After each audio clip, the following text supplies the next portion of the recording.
Hey everybody, it's Charlie from Daily Motor. Today we've got the real-world efficiency test of the 2022 Volvo XC40 Recharge. We're all charged up here from my house after charging up with the Grizzly charger.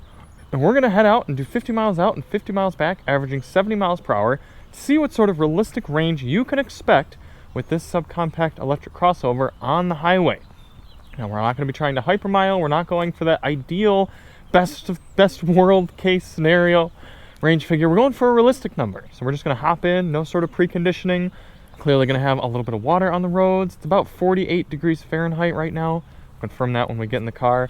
But this will be sort of a real world test to see what sort of range you can expect. The Volvo XC40 Recharge, I've actually really liked having it around. It's really nice to drive. It blends a good balance between conventional car and kind of futuristic EV sort of feel. So if you do want to see more on the XC40, check the links in the description. We've got a test of the 13-speaker Harman Kardon audio system, we've got a DM test drive, all sorts of good stuff.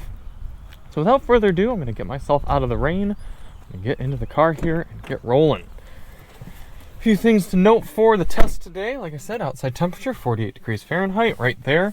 Tire pressures have been set to their door placard, 41 psi front, 42 psi rear.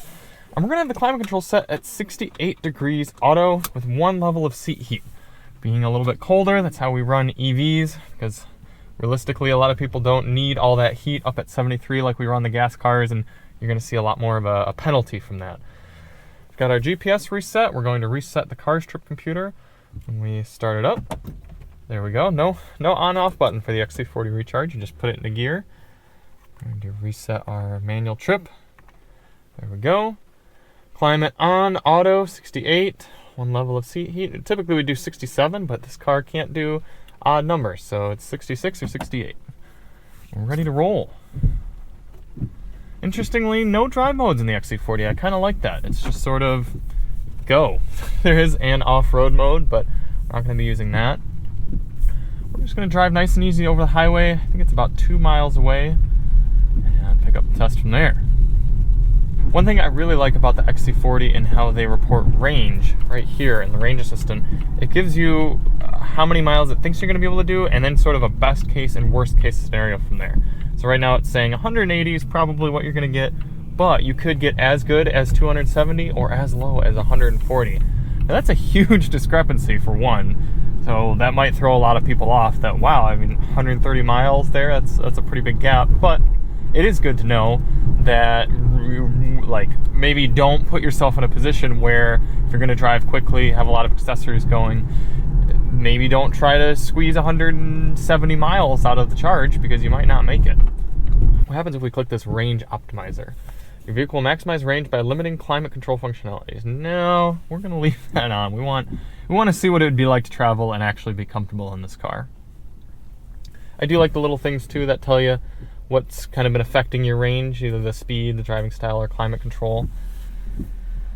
You also have a live usage readout right there on your trip of your efficiency. Volvo measures it in kilowatt hours per 100 miles. Now, if you're someone coming from a Tesla sort of vehicle and you're used to seeing watt hours per mile, pretty much just move that decimal place over 1 to the right, and that's your watt hours per mile. And if you're used to miles per kilowatt hour, then you have to do a little bit of converting from there, which we'll sort of do at the end. Very low efficiency numbers right now because we've been traveling with the heat on, kind of getting going, but I suspect as we get going on the highway that'll drop down a bit. Interestingly, Volvo's reading a mile per hour or two low on the speedometer, so you can see 70 right now on the dash. It's giving us 71 to 72 on our GPS. We're going to set our cruise control at a vehicle indicated 71, which would be 72 on the GPS. And that should allow us to average just about 70 miles per hour over the whole test. Volvo has quite a good driving assist feature, so I should be able to cruise along nice and easy on this rainy day. Oh, look, a new Tundra. I don't think those are very attractive. Not a big fan of that rear end there.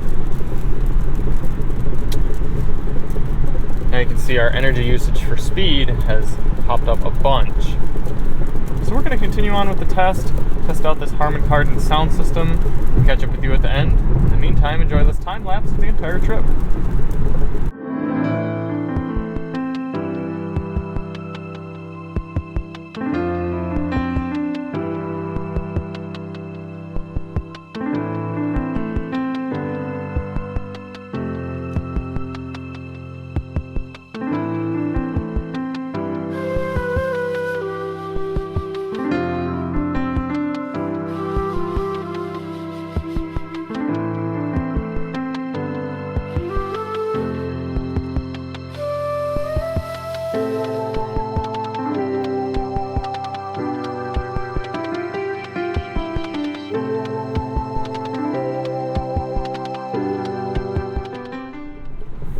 Coming into the end of the highway range test here in the XC40 Recharge, a few notes right off the bat. First of all, it was a lot rainier than I expected it to be on this test.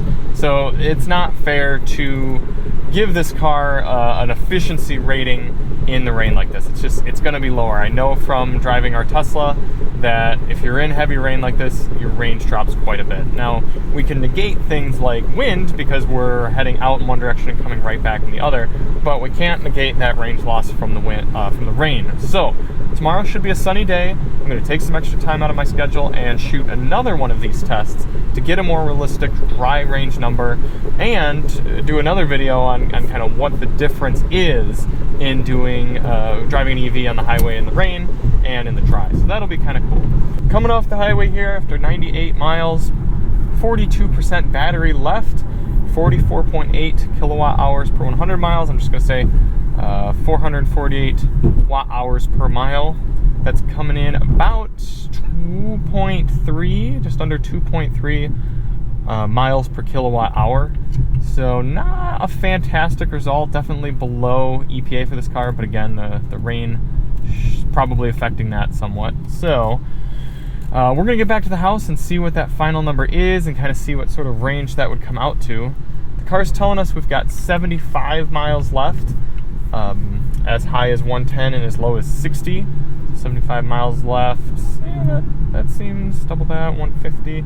Yeah, that seems kind of accurate on how what we've been seeing in the car, because I think we should be about 170 miles total if we were to run this thing all the way down based on our current usage.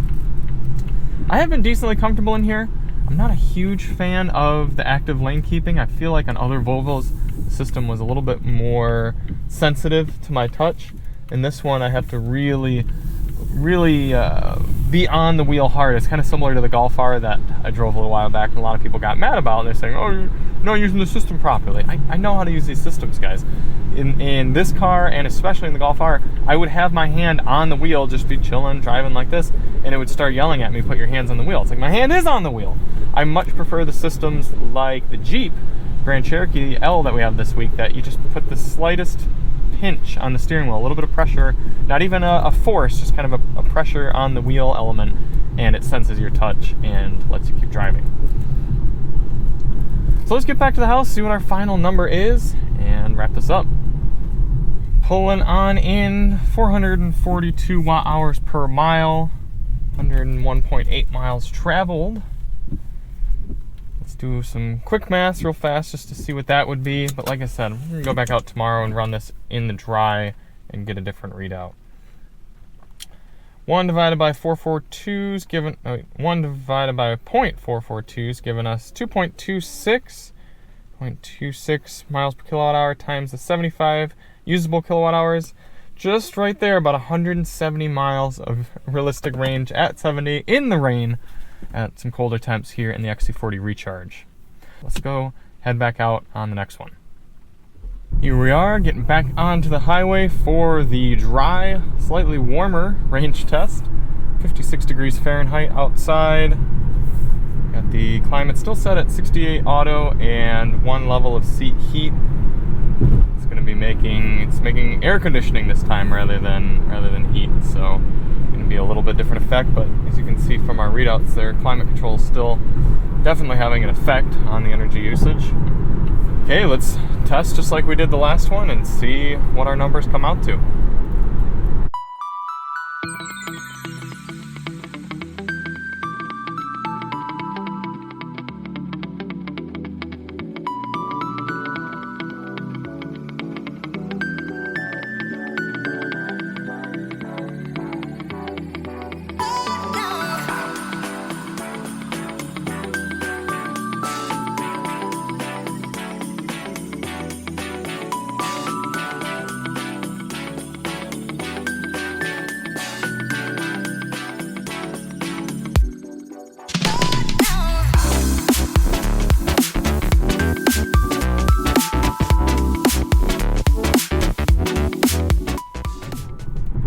Coming off the highway now, quite a bit lower than we were yesterday.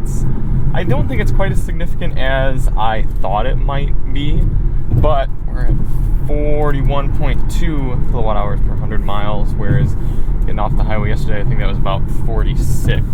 So not super good at percentages right off the top of my head. We'll calculate it once we get back. I suspect that might be as low as about 40 or 400 watt hours per mile by the time we actually get back to the house. So that's encouraging. That's a little bit better. In fact, I think that's going to be above the EPA number for this car. Got a few miles of kind of more city type driving to get back to the house, and we'll see what our final numbers are. Back in the dry, we're looking at 40.2 kilowatt hours per 100 miles, almost 10% better here in the dry and a little bit better temperatures compared to yesterday in the cold. We only did 61.6 miles this time rather than the 100 plus miles that we tested yesterday, but I still think that's plenty enough range, or plenty enough of a test, if you will, a long enough test to kind of average us out and really see what you can expect to get in ideal weather conditions versus less than ideal conditions that we dealt with yesterday. I do want to point out we can't actually fully test this car charging in the battery back up and actually seeing how much power we used. Unfortunately, our charger is not working properly here to report back to us how many kilowatt hours the car takes. So we're just going to have to go off the car's computer telling us sort of what our efficiency is. But if we look at the car's efficiency number is 79 divided by 33.7, 2.34 miles per kilowatt hour, or 42.7 kilowatt hours per 100 mile. That's sort of right in between when we got yesterday, the 44.2, and today the 40.2. Smack dab in the middle, 42.7. That's what the EPA expects you'll get. If we turn that into a range here, the EPA suspects you'll have 175 miles of usable highway range. Yesterday we saw 170. Today we saw 186. So I do think that EPA range is definitely achievable. Keep in mind, the EPA's estimated range of mixed driving 223 is a lot different than you'll actually see cruising along on the highway. Overall, not the most range from an EV, that's for sure, but it's definitely usable. Should be able to get you to other level 3 chargers, let you charge up and continue on your way if you do want a road trip in an XC40 Recharge. I hope you all found that informative. If you want to see more on the XC40, check the links in the description, and we'll see you on the next one. I'm Charlie from Daily Motor, and as always, drive on.